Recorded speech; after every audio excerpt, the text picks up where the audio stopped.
एक दफा का जिक्र है कि पहाड़ों और जंगलों के दरमियान एक पुरसुकून गांव था जहां एक नौजवान लड़की ओलिरा रहती थी।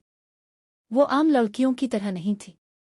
शानदार लिबास पहनने महल में रहने के बजाय इसे आज़ाद परिंदों की तरह उड़ना पसंद था, खास तौर पर चिड़ियों की तरह जो आसमां में आज़ादाना उड़ती थी। ओलिरा हर लिहाज से मुनफरिद थी। इसकी आंखें जमुर्द की तरह सब्ज थीं और उसके लंबे सिया बाल हुआ में रेशम की तरह लहराते थे। वो हमेशा एक सब्ज लिबास पहनती थी जिसकी पूरी आस्तीनें इसकी खूबसूरती को और बढ़ाती थीं और वो फितरत के साथ घुल मिल जाती थी। ओलिरा के पास एक नायाब सलाहियत थी, वो परिंदों की जुबान समझ सकती थी। बचपन से ही वो मैदानों और जंगलों में घूमती रहती, परिंदों के गीत सुनती और उनसे कहानियां सीखती। चिड़ियों से इसे खास मोहब्बत थी। वो इसे दावर दावर के देशों, समंदरों, सहराओं और अनोखी मखलूकात के किस्से सुनाती थी। एक दिन जब ओलिरा एक दरख्त के नीचे बैठी थी, एक चिड़िया इसके पास आई और बेचैनी से चहचहाने लगी। चिड़िया ने इसे बताया कि गांव खतरे में है। एक सिया बादल गांव के ऊपर मंडला रहा था, फसलें सूख रही थीं और लोग मायूस हो रहे थे। ओलिरा की सब आंखों में अज़्म झलकने लगा। वो अपने गांव से बहुत मोहब्बत करती थी और जानती थी कि इसे कुछ करना होगा। चिड़िया ने इसे बताया कि सिर्फ वही लड़की है जिसका दिल परिंदों जैसा हो जो इस जमीन को बचा सकती है। इसे जादुई जंगल के मरकज में मौजूद कदीम दरख्त के पास जाना होगा और उस जिंदगी के अजीम दरख्त उसे बरकत तलब करनी होगी। ओलिरा ने फौरन सफ़र का आगाज किया। इसकी सब्ज आस्तीनों वाला लिबास और लंबे सिया बाल उसके हर कदम पर हुआ में लहराते रहे।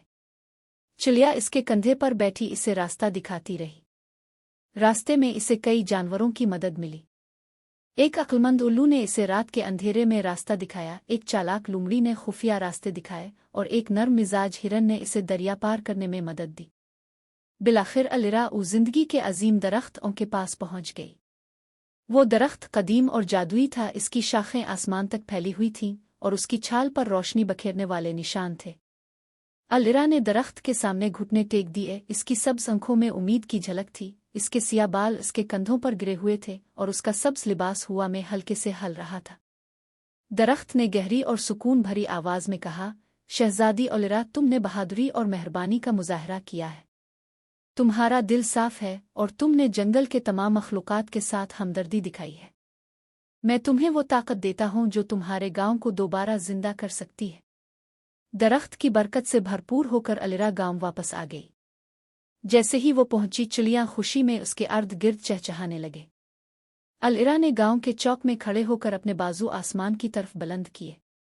इसकी मौजूदगी ने हुआ को सुकून बख्श दिया और सिया बादल छटने लगे। जमीन दोबारा जिंदा हो गई। सूखी हुई फसलें हरी भरी हो गईं और लोग खुशी से झूमने लगे। ओलिरा की मेहरबानी और बहादुरी को देखते हुए इसे चिड़िया शहजादी का लक़ब दिया गया। चिड़िया शहजादी ने मोहब्बत और हिकमत के साथ गांव पर हुक्मरानी की। वो हमेशा परिंदों और जानवरों की बात सुनती और ये यकीनी बनाती कि गांव हमेशा फितरत के साथ हम आहंग रहे। यूं शहजादी ओलिरा की कहानी उम्मीद, हिम्मत और फितरत से मोहब्बत की एक मिसाल बन गई। वो हमेशा अपनी गांव के ऊपर चिड़िया की तरह परवाज करती रही, एक मुहाफिज और उम्मीद की अलामत के तौर।